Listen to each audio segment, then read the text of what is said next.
Hey everyone, welcome back to my channel. আবারও চলে এসেছি আরেকটা নতুন ভিডিও নিয়ে।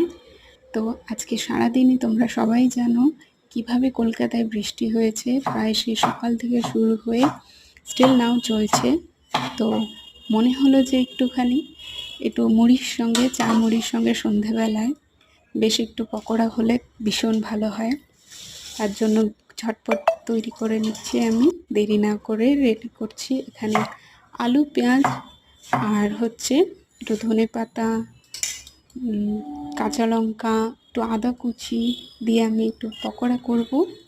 এরকম পকোড়া তোমরাও বাড়িতে বানিয়ে খেতে পারো, বেশ দারুণ লাগে। একটু ডিফারেন্ট হয়, মানে পেঁয়াজিও না পুরোপুরি আর পুরোপুরি আলুরও পকোড়া নয়, দুটোরই মিক্স। আর এই যে আমি ধনেপাতাও কুচিয়ে নিচ্ছি, ধনেপাতাটাও আমি একটু পরিমাণ বেশি দিচ্ছি, এটার গন্ধটাও ভীষণ ভালো লাগে। তৈরি করে নিচ্ছি আমি পকোড়া। এটাকে আমি মেখে নেব। আদাগুলো আমি একটু একটু বড় বড় করে কুচিয়েছি, দেখতেই পাচ্ছ, যাতে একটু মুখে লাগলে বেশ ভালো লাগে। আদার গন্ধটা দাঁতে যখন বাইটটা পড়ে পকোড়ার, ভীষণ ভালো লাগে।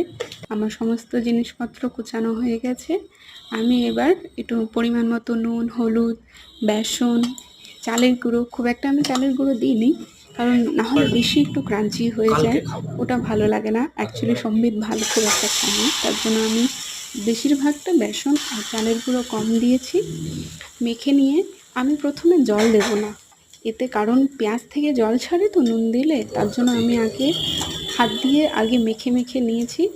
যদি পরিমাণ মনে হয় যদি শুকনো শুকনো ড্রাই লাগছে, সেক্ষেত্রে একটু জল মেশাতে পারো তোমরাও। আমারও তাই হয়েছিল। আমার তবে খুব একটা জল দিতে হয়নি, একটু কিছু দিতে হয়েছিল, খুব একটা দিতে হয়নি।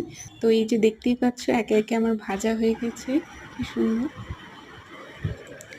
নিয়ে বসেছি চা, কেমন হয়েছে বলো? কফি, মুড়ি মাখা আর কড়া। ভালো হয়েছে? বেশ দারুণ হয়েছিল কিন্তু, আর ভীষণ ক্রাঞ্চি, এত ভালো লাগছিল, ভীষণই টেস্ট। ও আবার বলছিল যে আমি আওয়াজটা শোনাচ্ছি, আমি খেয়ে দেখি কেমন আওয়াজটা, যে সত্যি কথা কিনা সেটার জন্য আমি বললাম আমিও ট্রাই করে দেখি।